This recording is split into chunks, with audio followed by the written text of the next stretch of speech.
does this shot look good? I mean, I have lights on, and I'm shooting on a camera that shoots in HD, and I feel like it looks so, no, it looks bad. I mean, it looks really bad. And that's probably because I have terrible lighting, and the audio sounds like I'm talking through a tin can. But don't worry, we're gonna make it look as pro as this. So the most important thing we need to fix first is our audio. Truthfully, there's so many easy and cheap ways to do this. So I went ahead and bought this $20 cheap little lav mic off of Amazon. I'll link it down below. And I'm gonna plug it in and then see how good the audio actually sounds. Ready? Okay, so I went ahead, clipped the mic to my shirt, and I left it out of frame, meaning you can't see the microphone, but the audio quality has significantly increased. The truth is, most people will forgive bad quality video when you have good quality audio. So prioritize audio first, move to video second. But we're far from done. We need to set up our camera settings properly and address the giant overexposed window destroying half the frame. Okay, so we're gonna go ahead and close the blinds and fix the camera settings. Okay, now the blinds are shut and it's a lot darker. But now we want to focus on getting a nicer background blur and removing the grain from the image. Now there might not be a lot of grain, but you want the least amount of grain possible. So let's work on that. So let's start by bringing our aperture down. This lens goes down to 1.8. So we're gonna bring it down all the way down to 1.8 and open the aperture as much as possible. But now we have another problem because we brought our aperture down and separated me from the background a lot more. We let in a lot more light. So now I'm overexposed. So let's go ahead, fix the ISO and bring it to its native ISO to get rid of as much grain as possible and fix this overexposure problem because wow, this is bad to look at. Okay, so now things are a little bit better. I'm not as overexposed, but we're not done. The next thing we want to do is turn off these ugly overheads, get the proper light on my face, and get some shadows in here so we kind of feel like we're in the scene and not just pasted on top of it. In order to achieve this, I went ahead and bought the cheapest lights possible off of Amazon at, I think, $25 to act as my key light. So let's go ahead and turn off all these overheads and turn on the key light. Okay, great. So now I have a lot less light on my head that's like being blown out and it doesn't look as bad or orange for that matter.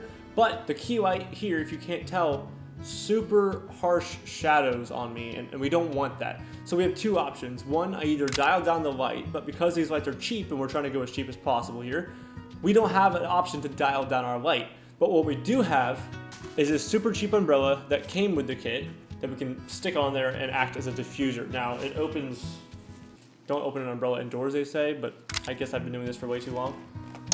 It opens, and we can put it up in our light. If you can't tell, when I put this in front of the light, like this, obviously you can see it right now, but the shadows on my face are a lot less harsh and a lot more diffused, and that's what we're going for. So let's go ahead and put it in properly. Okay, great. So now we have diffused light, we have background blur, and we have all of our ugly overheads turned off. But the background feels a little dead. I don't feel too separated from the background as much as I want to be. So let's go ahead, add some lights in the background that will help us separate me from the shot. I have this Christmas tree here, and I have a light behind the plant wall there that act really good and are cheap as actual lights. It happens to be Christmas time, so obviously the Christmas tree's up, but you get the point. Add some lighting in the background that kind of builds some set dressing, if you would. It also helps separate you from the background, so they're both, it's a double-edged sword? No, that's the opposite. It's two birds, one stone. Something like that. Okay, great. So now we have a little bit of color. I mean, a little bit. We have a nice light around my head that's kind of like blowing outward, which is separating me from the wall in the background itself, which looks a lot better. We have a properly diffused light, and our aperture is a lot lower, meaning we have a lot more background blur. That's closed down. So we went from that shot originally to this shot now. But there's still one more thing I want to add that you don't have to do, but it obviously helps quite a bit. And that is adding a fill light. Now the key light is obviously the most intense one. It's right here in my face and it's diffused a little bit. But we want to remove some of the shadows we have and add a little bit more light to my face on this side as well as some color. So I'm going to go ahead and turn on a lamp, which, can you see that? I have it in all my other videos, but of course the framing in this one, for the sake of it, you're not going to see it.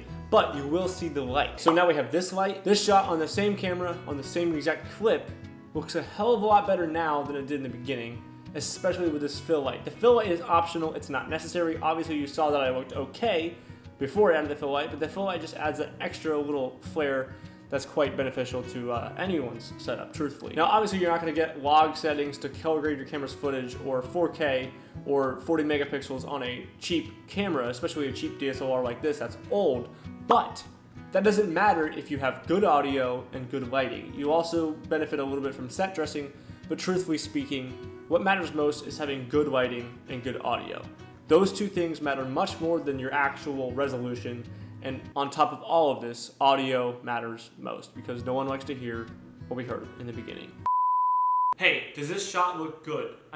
So to recap, get a key light that is your main source of light. Turn off the overhead so you don't have some top-down light here. Add a fill light if possible. It is optional, but of course it's helpful. And add some backlights to help separate you from the background. Also, make sure that your settings are set as proper as possible. Of course, if you want to have a good separation, go with a low aperture. And if you want to have low grain or low noise, use a lower ISO. Obviously, not every camera can handle low light as good as others, so use what your camera requires.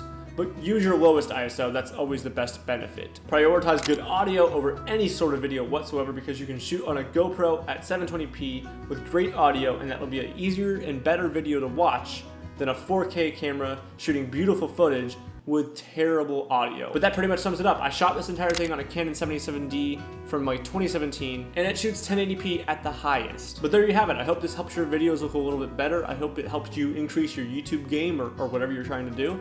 Thanks for watching. I hope you learned something. Be sure to share it if you want. You can click the link in the top left corner to watch a playlist on how to use your camera and its camera settings, and I will see you guys in the next video. Goodbye.